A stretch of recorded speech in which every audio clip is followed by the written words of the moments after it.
Hello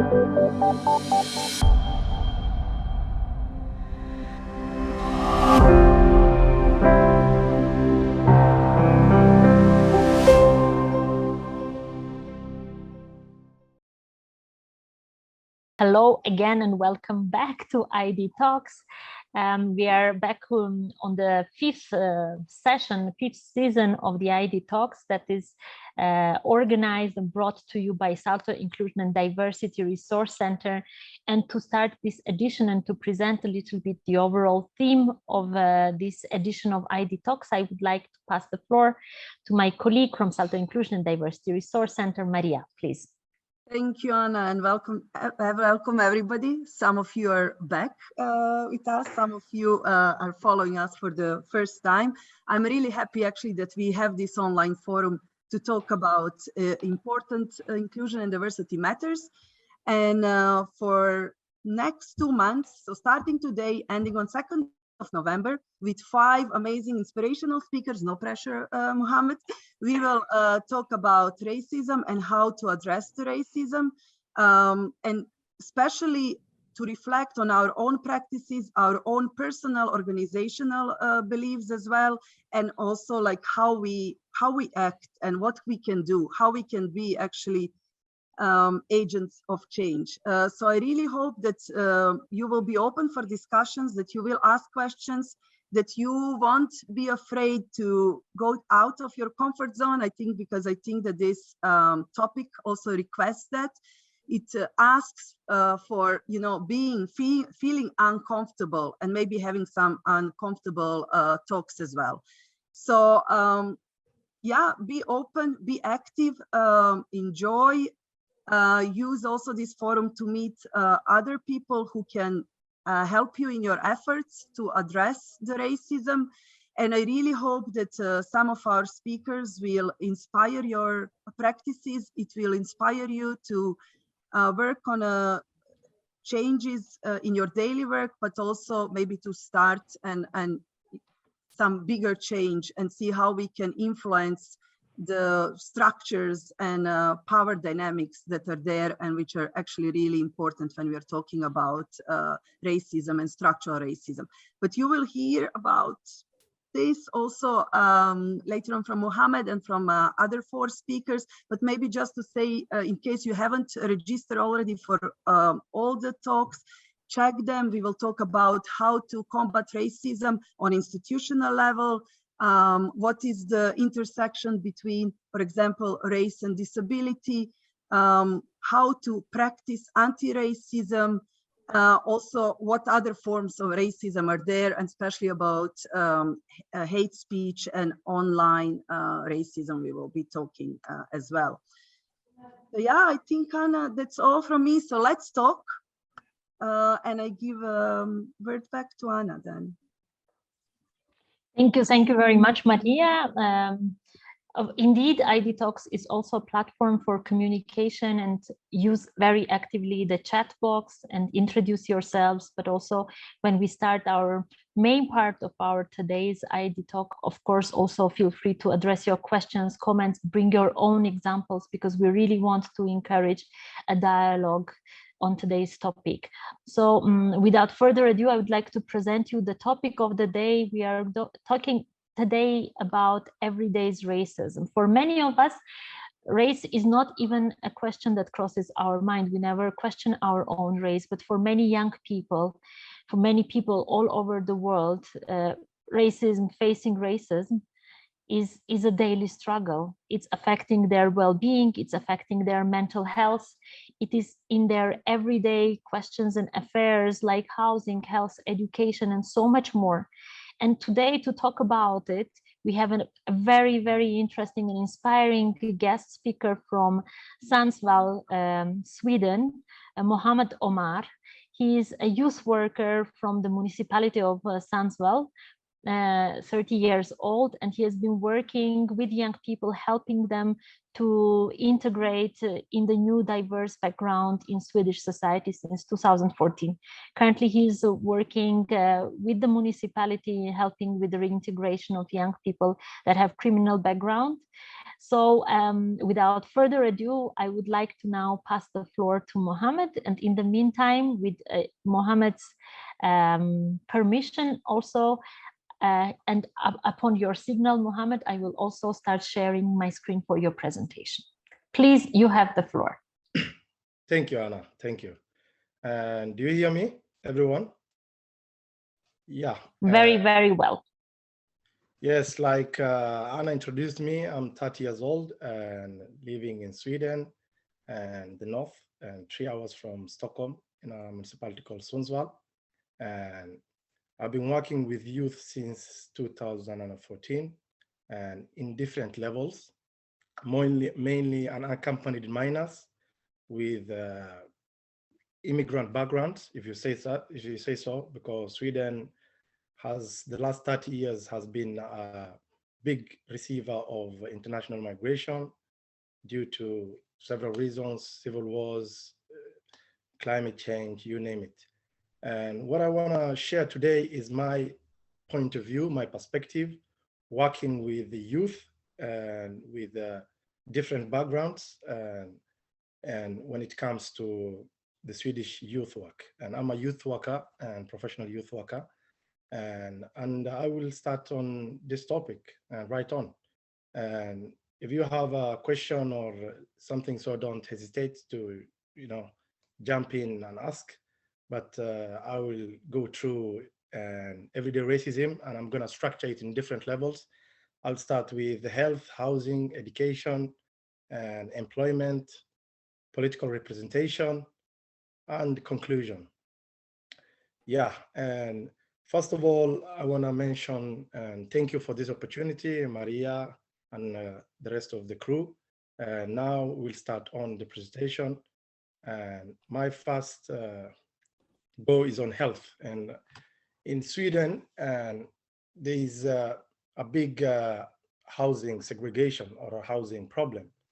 If you, for instance, take for the big cities, Stockholm, Gothenburg, Malmö, once has to be in the line. You register the governmental council houses or private, you need to be in a register for you to get a chance to come. And right now, the lines are really, really, really high. And yeah, there. And so there's a big problem. And I'll start a little bit of history. I'll take you down the line. During the 1970s, Sweden was a big booming economy where about a lot of industries. Sweden is known for its industries and innovation. So there was a lot of urbanization, like a lot of people moved to the big three cities, Stockholm, Göteborg, Gothenburg, and Malmö. So what happened is the government created something called million houses. So million houses were built all over Sweden. And these places were mainly used for the workers. It was built for the workers, probably European migrant workers, Italians, Greek, Turkish, and former Yugoslavia, and other countries. And the late beginning of the 80s, there was different migrant flows into Sweden, the Iranians, Chile, you name it. And in the 90s, there was in the 90s, it was a special time in the world. That's when the Berlin Wall was, demolished, and there was a lot of civil wars. So there was a lot of big migration from Africa and Latin America, Asia. So these houses that were created in the 70s were meant for the workers. So what happened is, and some of them became more of like the new wave of migrants, and that was the first generation migrants. So it kind of became the ghettos, if you name it, million program område in Swedish. And there came a problem where about mainly in these areas, it became only migrants. So for instance, a place like Rosengård in Malmö, and it's almost, I don't know, you will not think you're in Sweden because there's people all over the world, and not north of Stockholm, so south of Stockholm, and probably the way it was designed, it was structurally, the city is here, and then outside the city are the suburbs, the million houses. And these houses created a big, big vacuum. So what happened is wave after wave of different migrants came, and criminality was big. And what the government did was a lot of the school system were not working, and the fundings when it comes to the school system were underfunded. The houses became low housing standard because it was probably municipality, and then it was privatized. And so there was a lot of problems, and ethnic Swedish don't live in these places. So what happens is the language, the integration doesn't work as it's supposed to be. And there's a lot of ills like high criminal rates, and what happened is the government didn't have a way to deal with it.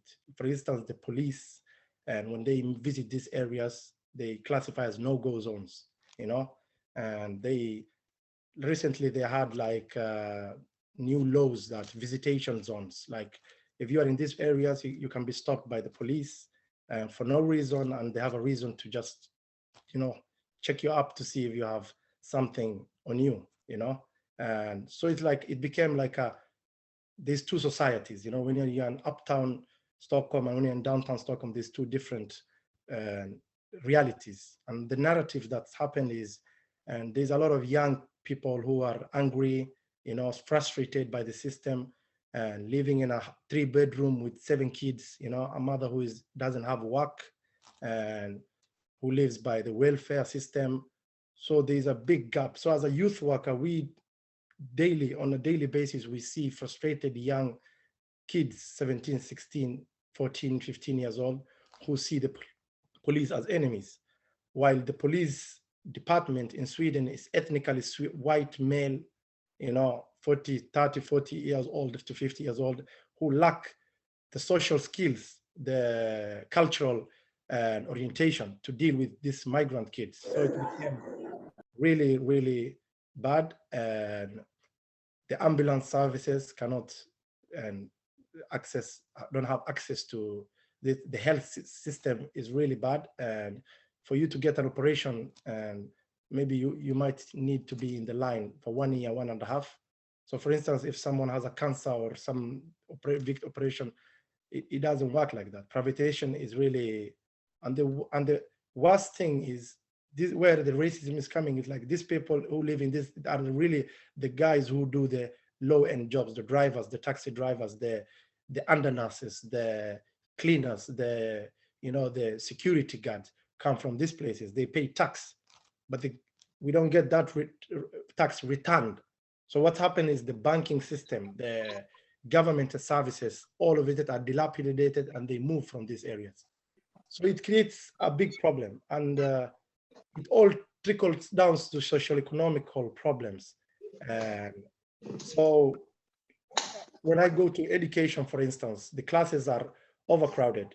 For instance, one Swedish teacher who is qualified has a bunch of 30 kids in one class, and then maybe she has 2 assistants who are probably young guys who finished high school. They work as an extra job, so the quality doesn't get good. So the kids who are challenging, they create special classes. So if you are challenging, the school will create a special class where about all the challenged kids will end up in the same class, and then there is no facilities to integrate them, and then there's no after curricular activities like after school.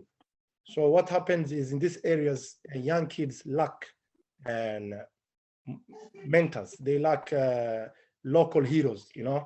When you live in these areas, it's 3 alternatives. Now maybe I'm exaggerating, but it's true. The first one is criminality. That's the easiest way. That's where you earn your money, or become maybe a musician or a football player.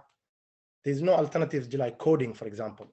And there's no alternatives like working with, when the kids finish in grade 9, when they are doing their counseling, for instance, to help them, it doesn't matter how smart you are, you lack someone who holds you and tells you, okay, I work as a computer scientist, IT. And for you to start coding, you need to do the A, B, C, D, you know. The youth work, the youth centers are overcrowded. The kids are disoriented. So you, is really, so as a youth worker, our main challenge is how to guide and show them the way, you know, without motivators and without community, strong community organizations on a grassroots level is really difficult.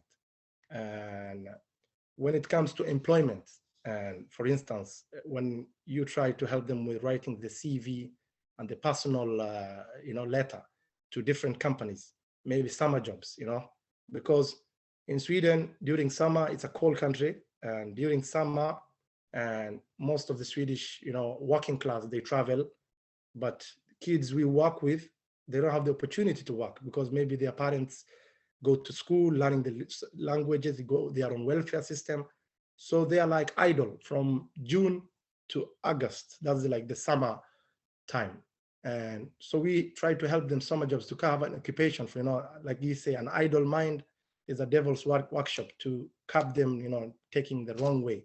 Because all it takes is just to have a bad summer, and you will see, and Anton, for instance, for example, he was a cool kid, and then August, he's back. Maybe he been having the police. He had to do some case with the police, the social services, because maybe he went to a shop and shoplifted a jacket, you know, because the kids want to feel cool. They want to have the latest gadgets, the latest stuff, you know, to feel like they're somebody.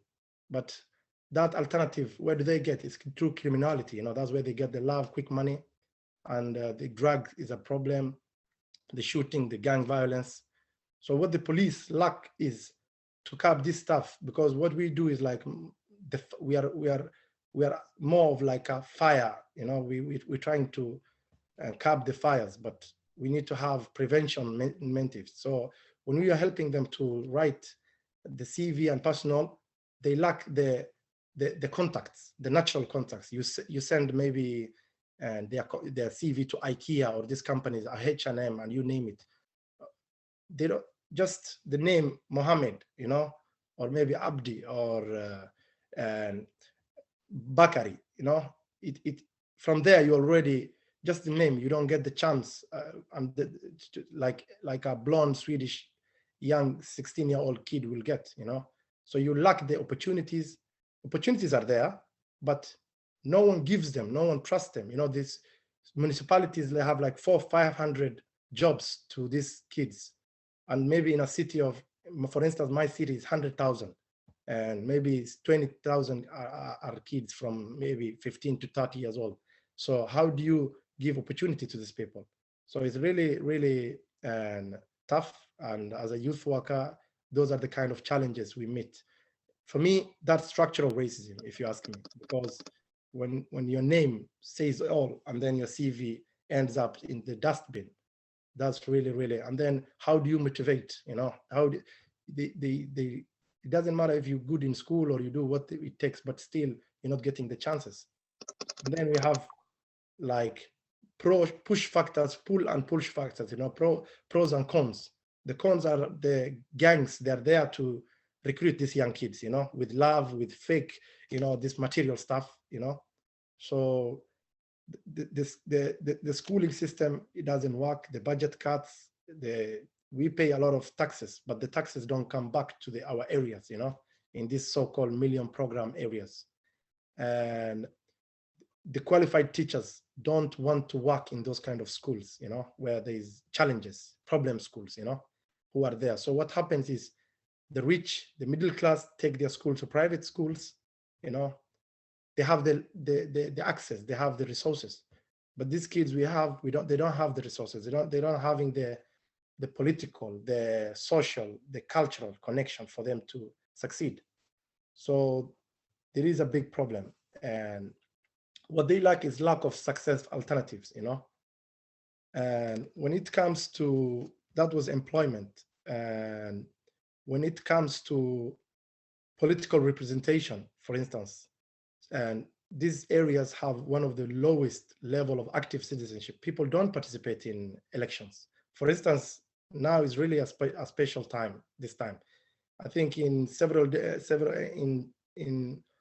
in 4 days time, I think is the national elections. So right now there's the big right-wing party that is literally anti-immigrant, you know, and they have this like unhuman policies into place, you know. So as a youth worker, when we're trying to, you know, teach these young people, through them, maybe they take that citizenship to their parents and their, you know, immediate surrounding for them to be active and to vote, because that's a really important democratic right, and we encourage them to do that. But the problem is a low voter turnout, and at the same time, there's a big right-wing, you know, winds flowing, storm coming, and I think this is a European problem, not only a Swedish problem. And then there's a lack of representation. You know, there's no, for instance, Sweden right now is 11 million. 25% of Swedish demography or population have immigrant background. That's a big percentage. But when it comes to the national parliament, the representation, I think, is less than 4% or something. That's really bad, you know. If you do comparison, national and representation and like local level, national level, compared to the ethnic backgrounds, is really, really, really low.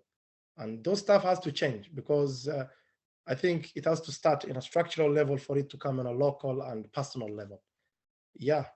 And for instance, there's a guy right now that's a big problem right now with the police, and a guy called Paluden. I don't know if you read in the national papers. He's going to these so-called segregated areas, whereabout he's going. His tool is political. So he's taking the Quran and, you know, banning the Quran. And what happened is there was a lot of caravals, the young, you know, angry, they're already angry, frustrated. And then comes a racist guy who like bans the Quran in front of them. And they might not be religious, but for me, it's like a two-edged sword, you know, and there's a freedom of speech. Fine, that's what's protecting him, and he has the right to, you know, present his views and everything. But at the same time, there is hate speech. You know, there's a law against hate speech. You know, so for your freedom of speech, you cannot use that freedom of speech to undermine or, you know, push another ethnic minorities, especially the Muslims. You know, and the problem is the police are protecting this. You know, they're giving him like. Because he has to apply for this kind of rallies, and the police are giving him because it is right and freedom of speech. But what's happening is there's a lot of resources that are going to protect just one person who's causing big damage, and big cities like Örebro, Linköping, Stockholm. But now people are kind of learning, so we try to teach these young the best way to deal with this kind of challenges is not to go strong, and, you know, that's what he wants. You know, he wants to show that these ghetto, so-called ghetto areas, there's nothing positive that comes out of it. It's only gangsters, criminals, and, you know, terrorists, breeding grounds. So what we do is try to organize like football cups or, you know, alternative. When we know he's coming, try to have activities for these kids to divert them from them doing this, and it's working. But I think policymakers should really, because it's a dangerous path to take, you know, and when it comes to this kind of stuff, and it's racist. For me, that's like a straight-on racism, and coming to your tough, you know, neighborhood and banning the Quran, you know. And for example, this is how things started. World War II, we all know the Jewish, you know, and you normalize. When you normalize and it becomes normal, that's when some stuff. So it's like our quietness and our and lack of reaction. That's what's brewing. So I think we should all, you know, condemn this kind of racist misappropriation in society, and we also know what it can lead to. So yes, that was my quick presentation, and I will go like my conclusion just to. And Maria Anderson, like she said, no matter how big a nation is, it's no stronger than its weakest people. As long as you keep a person down, some part of you has to be down there to hold him down. So it means you cannot soar as you might otherwise. So I think as a society, as a European big community, as a Swedish society, we should all come and curb and problems faced in different levels. So racism, I think it's is a tumor, is a cancerous. We need to deal with it. Like Malcolm S says, racism changes. It has different levels. He says it's like a Cadillac. There's a new version that's there. So it changes, you know, and right now, Sweden is at the brink of where about the right wing and social and Sverigedemokraterna or Swedish Democrats taking over, and that's how society has been made. Now even the traditional left wing parties and center parties are more gliding. So it's like a contest of who is the toughest, you know, to cut down this migrant problem and the criminality, while people forget that what are the causes and the reasons. There's a big gang violence, there's shootings, there is drug problem, and all this ends up to society being quiet and not doing what they're supposed to do. So that was my point of view, and that's what. So now I will pass to Maria or Anna. If you have questions and discussions, you can more than welcome to discuss. For me, this is like a personal. I was sharing my personal and what we go through. This is a Swedish narrative. Thank you. Thank you so much, Mohammad. I think, I think the whole season this year will be about a little bit uncomfortable truths that we have to face in order to find inner strength and courage to overcome the situation. Unfortunately, for a very long time, there was this misconception that racism is something of the past, and it keeps coming back. It means that we have not made the best of our effort to combat and to prevent. I wanted to ask Mohammad, maybe before giving the time to Maria to go back to the chat and see what are the questions there. What are maybe some of the most common issues that young people come to you with that maybe as a person, a white person, you would never think it's a problem, like you don't even think about it. But what is that young people are struggling the most that you feel like is so simple that collectively as a society, it shouldn't happen, you know, like what maybe one or two examples you can bring of these most common issues that young people are facing, your young people? Yeah, for instance, the things that are really frustrating, and there's now even there's a new law that's about to come. It's called the visitation zones, you know, and there's cameras everywhere. So we sometimes the youth feel like they are living in an open jail, you know. There's cameras everywhere. There's drones, playing ground. There's a lot of drones. There's a lot of policing in that matter. So it's like more of you are being watched, you know. Instead of coming to the community to be part of the community policing, involving the local people, the best, they know their problems. So young kids grow up with a sense of hate to the system, and it's really hard to inspire and to deal with their frustration whereby this is happening day to day. And for instance, there's the drones. So a 14-year-old kid playing football and there's a drone going up there. This doesn't happen in the white and majority neighborhoods. It's only in these so-called ghettos or million program areas. So I will lift that as a good example. Another example is just being called Mohammad Omar, and when you search for a job, despite you being qualified or even overqualified, you're not considered for that part because you're not part of the mainstream Swedish. You're not accepted. In other words, there's prejudice. There's like, okay, they are different. They are not part of it. In Sweden, you have to ampassare. Like you need to restructure yourself to be part of the society. But what people are not understanding is the society is changing. You cannot expect Sweden to be how it was in the 80s, 90s. Globalization is happening. People are traveling. music influence, cultural influence, things are changing. So the Swedish job market has to, I think they are more of like an old school dinosauric, they need to they need to have diversity and inclusion as a measure. I think that's really important. Mm-hmm. Yeah, I can see that, like, if I put it into words, it's these double standards that are probably most frustrating for young people, that for the same situation, a person of color will be treated completely different than a white person, that they are not even suspected of doing something wrong, when as playing in your own neighborhood football can be looked at as something with a possible risk. And I think that is, for a young person, it's pushing you down, it's undermining your aspirations. And yeah, thank you very much for bringing these examples, because I think many of us in our day in, day out, we never even think about this, or our name being something that can work, let's say, against us.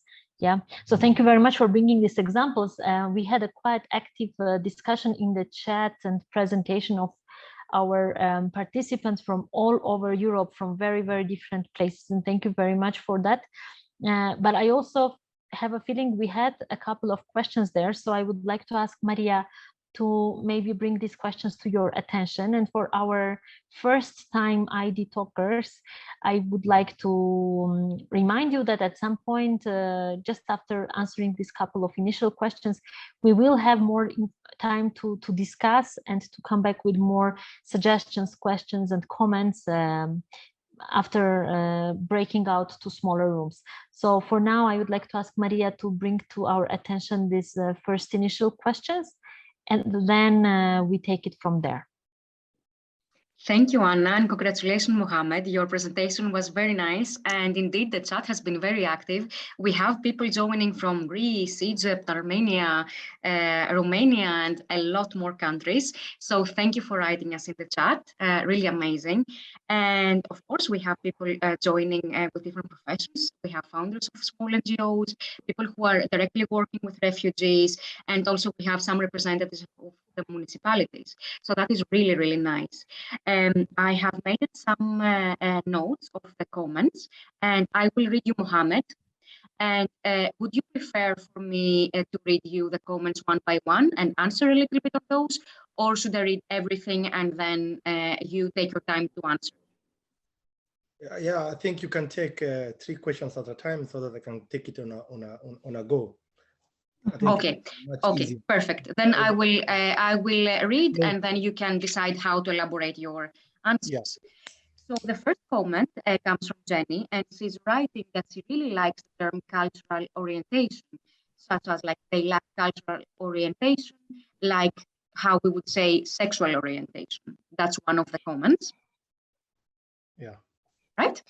The other comment is from Aga, and writing, I think that we agree that the structural racism is a huge deal in most of the countries in Europe, based in Spain. So what is our role in changing the structural racism? And what supporting questions, what is the role of white people in this process? That is the other question. And we have one more that just came in. Are there any tools for us to work towards striking a balance between, for example, a very necessary freedom of speech and people's cultural and religious sensibilities?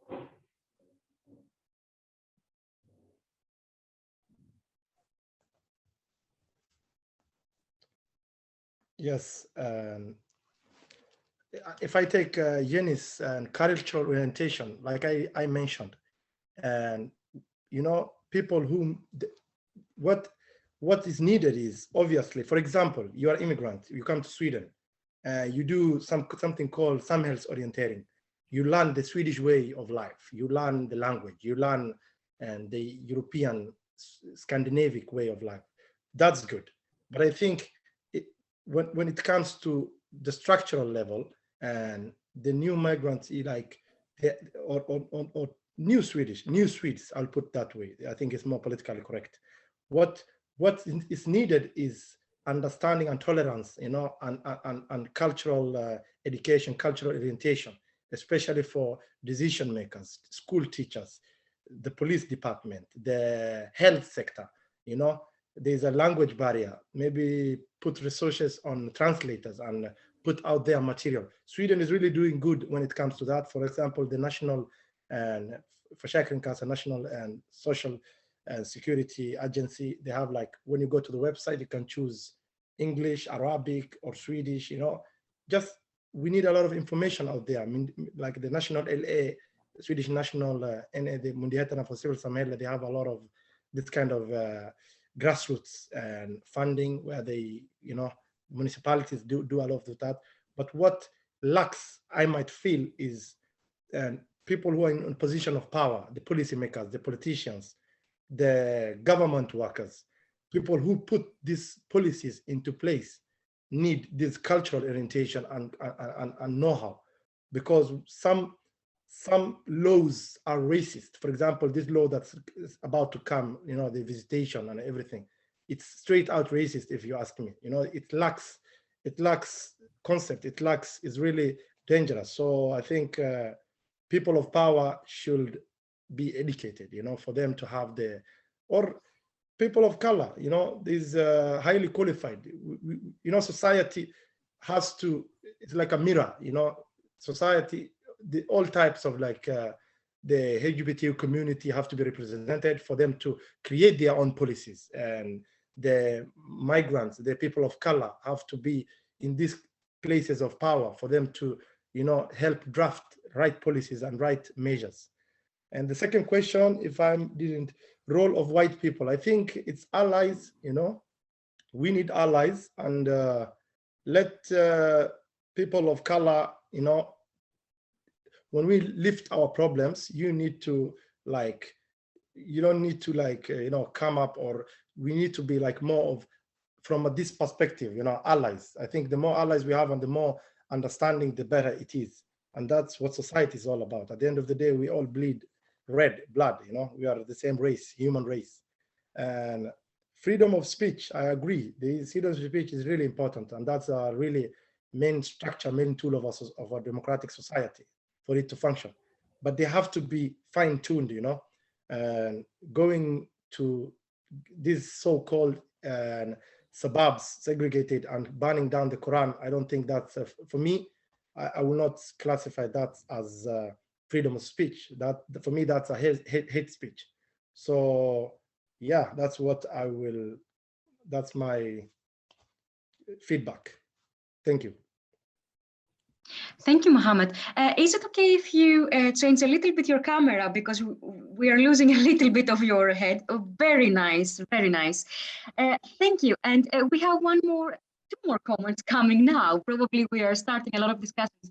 So I will read one more comment from Katarina, writing, the biggest difficulty I find when working with refugees is trying to help with their integration without this implying assimilation, and with that eliminating the person's culture. So this is one of the comments from Katarina, and one more from Christina. How could we promote the access of young migrants? I missed the first question. Can you? Okay, of course, I can repeat. The biggest difficulty I find when working with refugees is trying to help with their integration without this implying assimilation, and with that eliminating the person's culture. This is the question from Katarina, or comment. And we have one more from Christina. How could we promote the access of young migrants to the higher education? Positive actions, quotas, tutoring. This is very important for integration. And Aga is writing a manual that could be interesting. So for the rest of you, please take a look about invisible racism. Sorry, what you said, the last one? Aga is writing in the chat a manual that she's sharing with everyone, and then the rest of the people can take a look if they find it interesting. It's about invisible racism. Okay. We will definitely bring these questions further to your attention, Mohammad, and maybe this can also inspire you with the article. I think now maybe it's good if you take the question with the higher education first. Maybe if you have another comment, and then I would ask our audience maybe to keep more comments and questions coming in right now, so we can still have the time to work in smaller rooms and then have everybody's voice heard. You have the floor, Mohammad, to address the last couple of questions. The question about education in general, for you to go to higher education, you need to have the right basic foundation of education. And I'll put it this way. And there is actually, is really sad that in Sweden, for instance, the local dispensaries or the clinics lack, and there's a doctor problem, while we are getting a lot of highly professional, because all the migrants that come to the country are not, they are highly skilled, they are educated. But what happens is, and the Swedish system, you know, to how to, for instance, you're a doctor from Syria or Kenya, and what you need to do is you cannot practice medicine right away. So what you need to do is start from the beginning, learn the language, and then maybe they will go through your service, and then they will maybe accept you as a nurse, and you start working as a nurse. Because being a doctor in Sweden is really tedious and tough, because at the end of the day, they're already doctors. So what happens, the integration doesn't work. So there's a lot of doctors who are driving taxis. There's nothing wrong with driving taxi or bus, but there is a lot of resources that are just being thrown the dustbin. And this is just like the job market has to have measures into place, and that maybe you need to do the practical, and maybe at the same time, you should maybe learn professional language, you know, like a Swedish professional line. You have to cut the integration process, you know, because there's a lot of highly educated migrants who are frustrated and just sitting, or start from the beginning, you know, you throw your education and everything and start everything from, you know, scratch, like learn the new language and maybe go to university. So there is a snabbspår, like the quick formula I will suggest. When it comes to young people and the teachers, they should be like resource, you know, like they don't supposed to be teachers, but they have to be people who speak their language to help learning, you know, cap this similarity, to help them understand. Schools have to put resources, that to put maybe, I don't know, tutors who know the language, who helped these young kids to get educated and guide them. Because what happens is, when you are going, for example, a young guy with migrant, but maybe he's talented and maybe he is good in the arts, or maybe he's good in sciences, instead of the counselor, when he's finishing grade 9 and going to high school, instead of taking natur, you know, like becoming doctor, biology and science, they maybe, you know, low expectations, like, okay, but this is hard for you because there's a lot of education, there's a lot of tasks ahead of you, instead of pushing them. Because when you give me high expectation, I'll go high. But when your expectation is low, and maybe encourage me to take these blue collar jobs, like maybe building, or maybe, you know, mechanic, you know, you lose resources. So, and it's kind of structural racism. So we need to have people who understand, have the cultural orientation in education, you know, high education. And if, for instance, professors, high education, another problem is they are ethnically white, you know, and there's the same problem there. So we need to diversify and include societies in different levels of society to create a fair and prosperous society. And next question, help integration and culture. I think it goes in hand. For me to integrate you, I need to understand where you're coming from, your culture, your way of thinking, your way of life, and then create something beautiful together. That's what multiculturalism is about. Instead of like, leave everything you know, take everything that's new. That's where the conflict starts. So yeah, that's what I will say. Thank you very much, Mohammad. Questions and comments keep coming in, but we will now break into Zoom rooms. Soon Maria will open rooms for our participants, and we will give you about 15 to 20 minutes to discuss within yourselves, maybe share some personal stories, examples, and generally your ideas and the feeling after the first part of ID Talk today. And when you come back, we would like to ask each group to bring back one question or one comment from your group to the attention of Mohammed. We will have 6 to 7 breakout rooms now. The rest of the questions and the rest of the comments that are in the chat, once you go to Zoom rooms, I will bring them to the attention of Mohammed again, and we will address them as well. Thank you very much for keeping the comments and questions coming in, especially very happy to see that our next speaker, Catalina, is also among our guests, participants today with her question.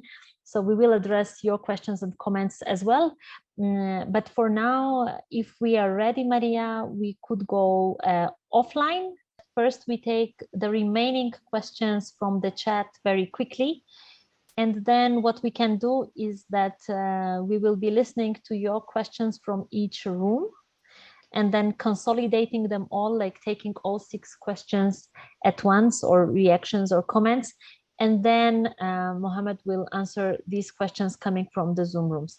So first, Mohammed, you have the floor to answer the questions that we took from the chat, the remaining questions, and then we will open the floor for discussion with the participants directly. Yes, I will start with Catalina's question about the state policies on racism. And if I will take Sweden as for example, and it's really a special time, an interesting time we are in. And I think state policies mainly depend on who's ruling the country, which party is in power, you know, and who has majority in the Swedish parliament. There's a lot of good policies, regulations that are to curb racism, but at the same time, there is a lot of racist and policies that are about to be structured, and there's motions like, for instance, if you are criminal, your whole family should be deported. This is the right wing with what they are pushing for. So I guess if I answer that and consistently and concretely, I would say it depends on which party is in parliament or is in power, or which bloc, because right now I think it's going to be the battle of the blocks, because the Swedish moderates are willing to, you know, cooperate with the racist right-wing party, and the Swedish Christian Democrats too, they have already said, and it's a fact.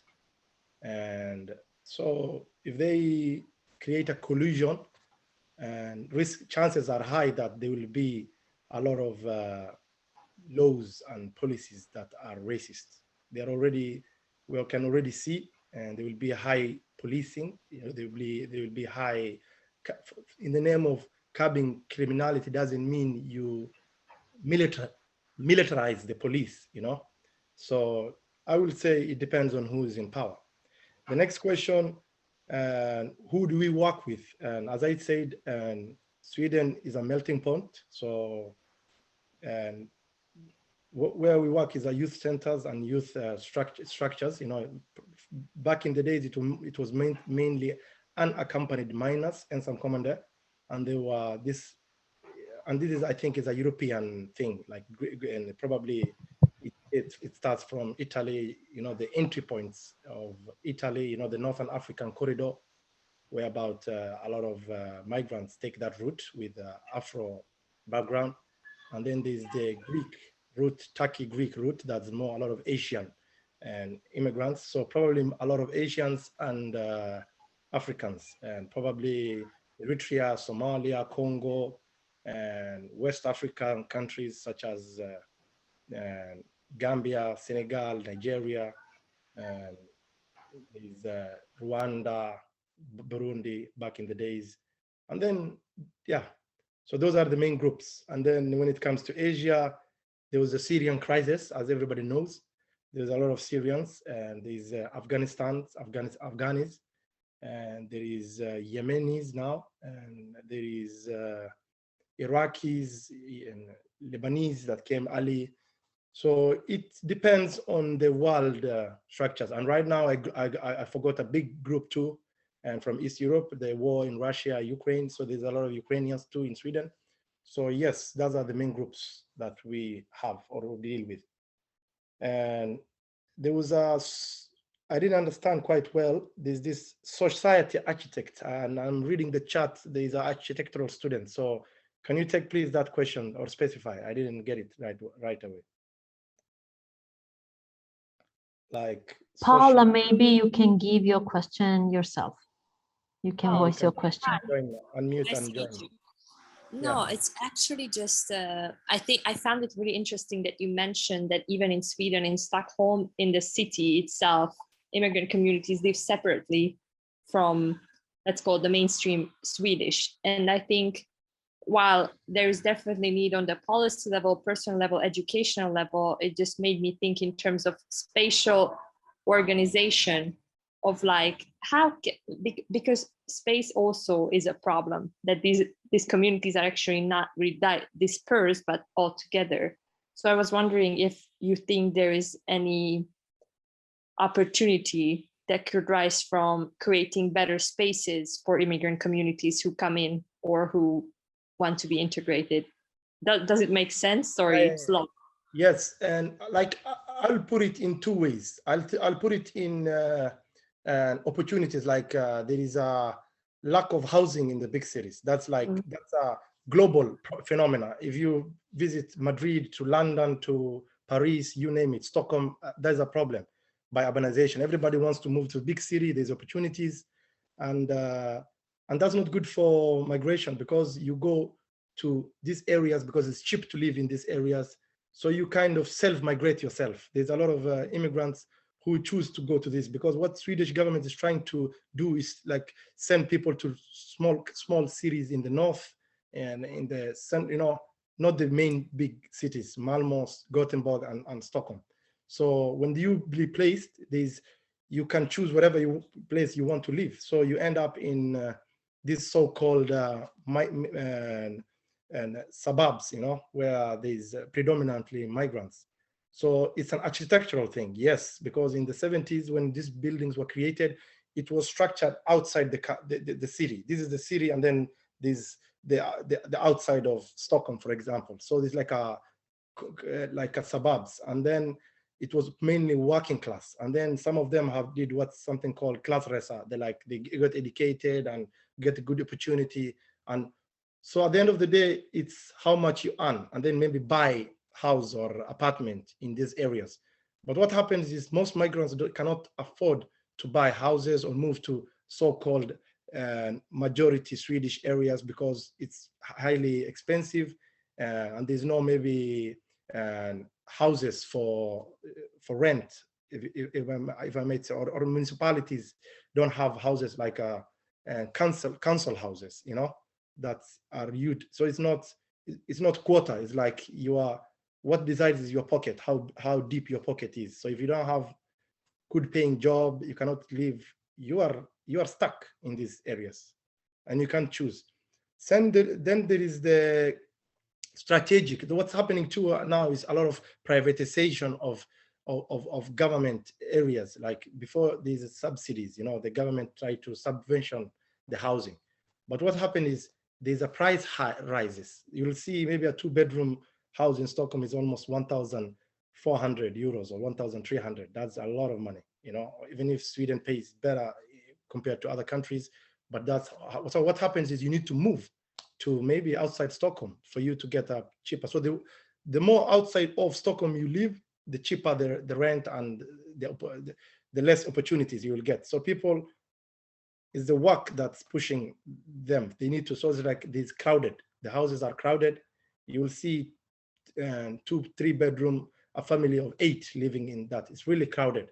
And that's what, and then it's dilapidated. There's no services. The companies, you call them the sewage, you'll see like dustbins are not being taken care of, it's not as neat as the well-off areas, if I put there.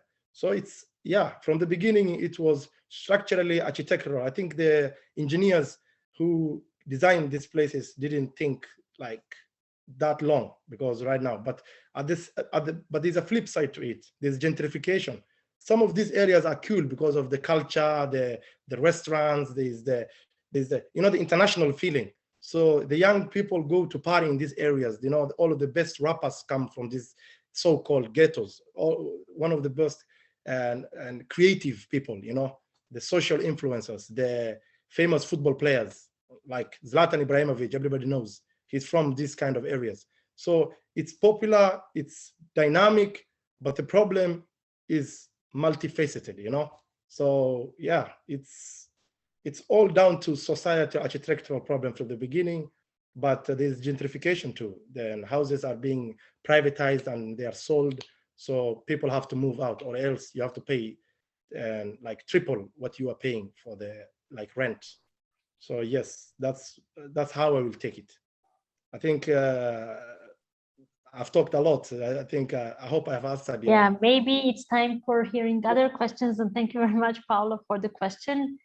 And Mohammad for answering these 3 questions from the chat. Now we will go to our participants' questions from the rooms. And I would like to just ask room by room to make it very short and precise, the question or the comment that you would like to bring to Mohammad's attention. Mohammad, please take some notes, because we will not be able to do one question, one answer, but we will have to take all the questions in one go and then try to answer them in a bulk to save a bit of our remaining time. So room number 1, who was in room number 1? What is your question or what is your take from today's ID talk?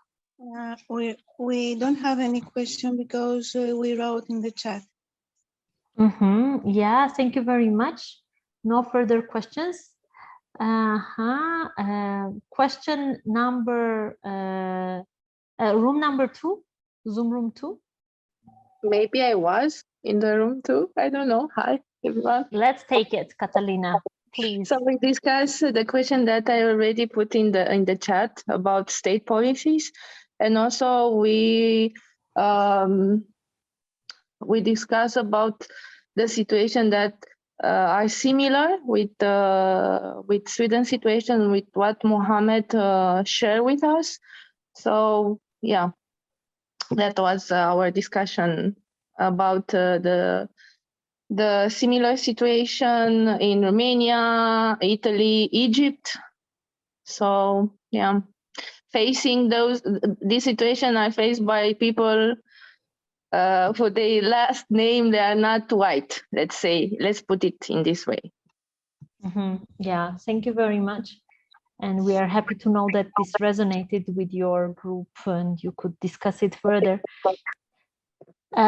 Zoom room 3, somebody from the room, you have a question or a comment?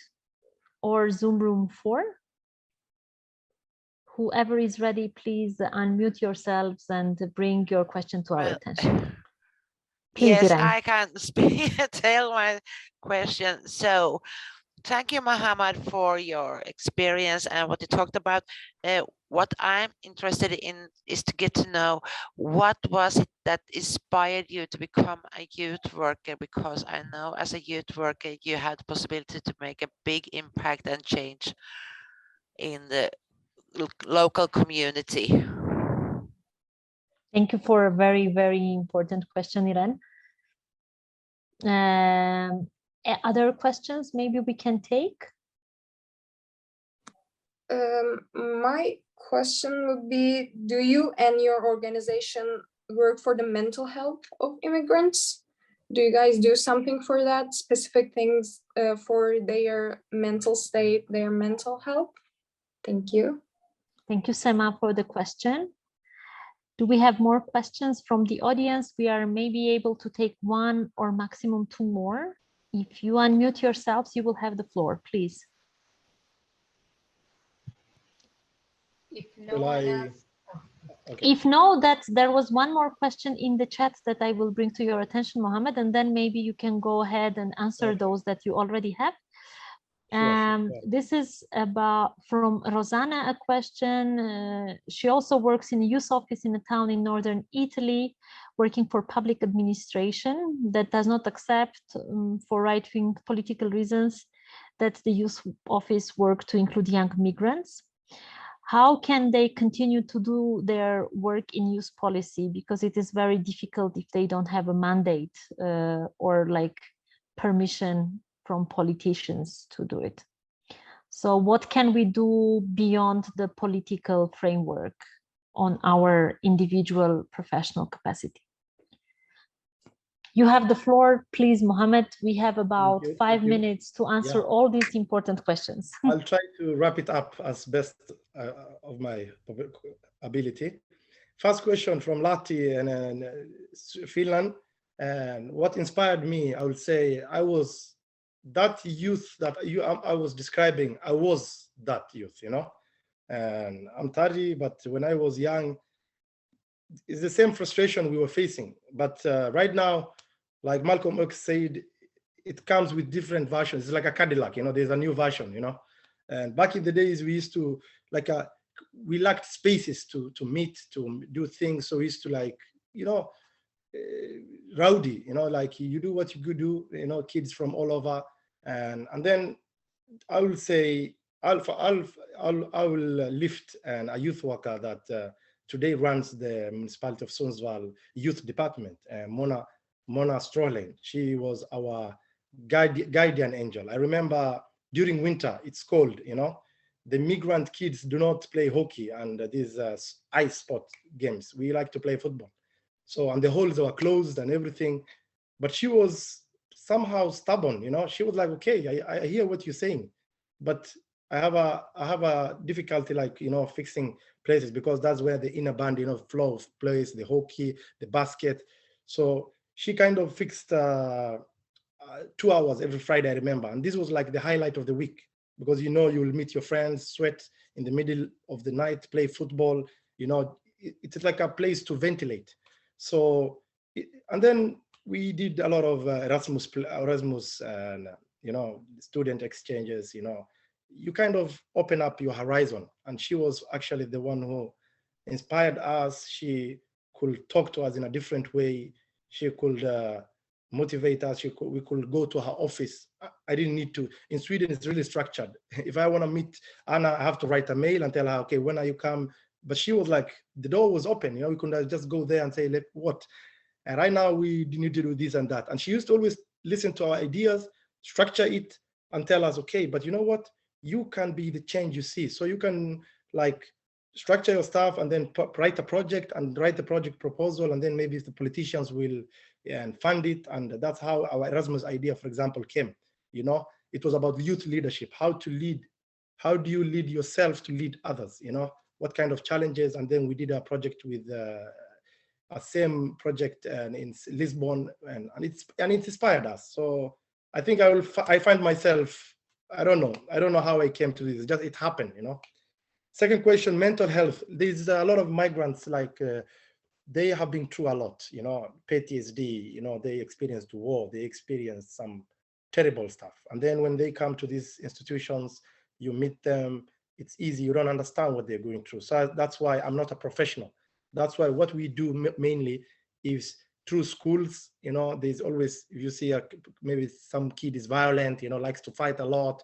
So they do like, and they maybe go to a child psychiatrist, you know, they assess them, they try to see what kind of problems, maybe diagnose them with PTSD or other trauma, shock, you know. So we kind of show them, if someone has a problem, some of them open up to you and maybe tell you what they've been through, you know, the back door, the Mediterranean Sea from Libya to south of Italy, what they've been through, the migration routes.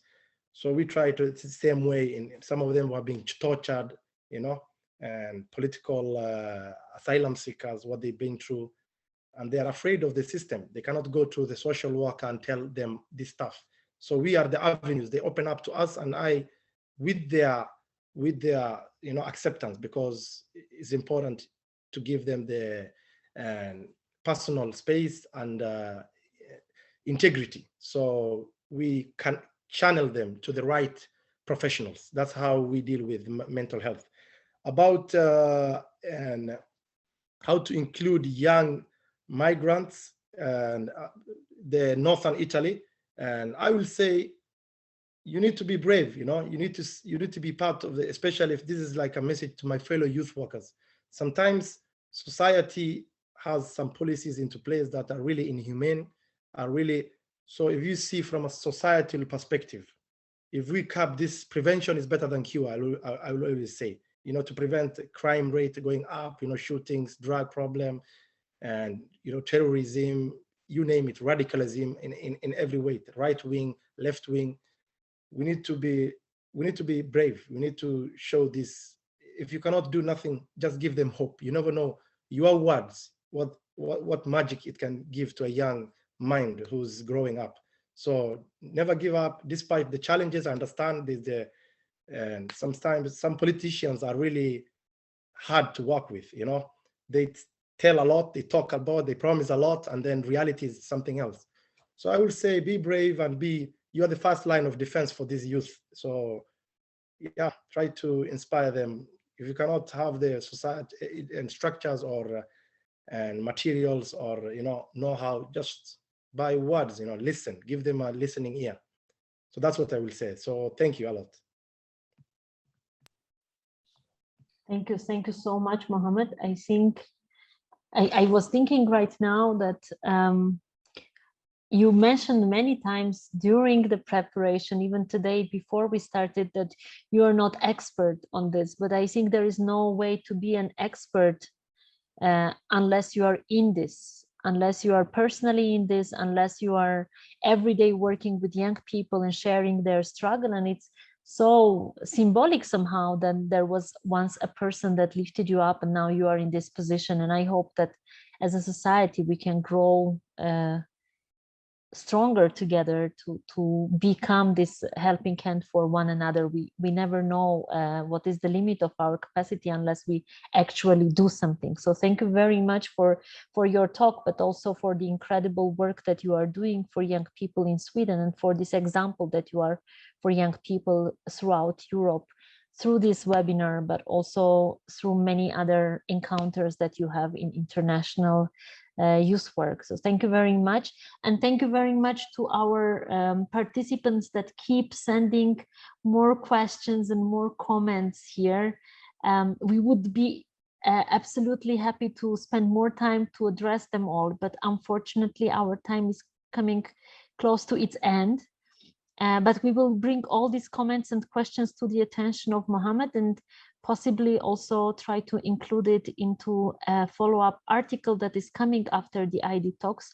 If you are following us, there will be a YouTube video, an article, and a podcast made out of today's ID Talk, and you will receive a follow-up email with all of these means of information and much more. And speaking about much more, it's this moment of magic that is happening always in the end of the ID Talks, when we ask Olaja, that you probably already forgot about, to share with us the graphic recording, the first version of graphic recording that she's made out of today's ID Talk. Olaja, it's your 2 minutes of fame, please. Thank you very much. I hope you can hear me. Can you confirm? Yes, we can. All right. I will keep it short because I'm a bit in a noisy place, but if you can see the visual, well, I needed more space to write. Thank you, Mohammad, because it was very inspiring. Really, you could see that it comes from the experience, from the practice as a youth worker, and of really understanding the background and the situation very well in these 5 categories that we were going through: the health, housing, education, employment, and political representation. The main idea that I would take is that everything is interwired. There is a huge need for structural changes and more prevention measures instead of so much putting out fires, as you were very well said. And yeah, we have here some nuggets from some reflections that came from discussions, Q&A, and from the presentation itself. So you will receive this as well very soon. Thank you very, very much, Olaja. And also a little souvenir for you, Mohammad. Your new profile picture was just now shared here. Thank you very much, everybody. Before we close today, I would be passing the floor for Mohammad to give his final remarks. And I would really appreciate if those of you that have stayed until the very end, and thank you very much for that, if you could leave 2 words of your main take or your reflection after today in the chat before leaving. And now I pass you the floor, Mohammad, to give 2 sentences of a closing remarks. And thank you, Anna. And like I said, and I think we are on the same, we are sailing on the same ship all together, you know. If there's a hole in one side of the ship, we should all work together. You know, it's like Titanic. I'll use like metaphor, you know. If someone sink, we all sink. So I think the main thing is society, from a societal point of view, we should deal with all kind of, you know, and ills of society in a similar way, you know, because if we win, we all win. So that's my parting take, and I will really, I'm thankful for this opportunity and platform.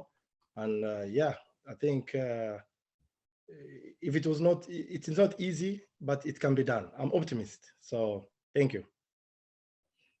Thank you very much. And with this, we are closing the first ID talk of this season, and we will see you hopefully in 2 weeks' time, every second Wednesday, 1 p.m. Central European Time. Please follow our social media channels for more information. Get registered, share the information. We will have more inspiring ID talks coming all of this autumn. Thank you very much, Mohammad. Thank you very much, participants and team, and have a nice rest of your day. Bye-bye.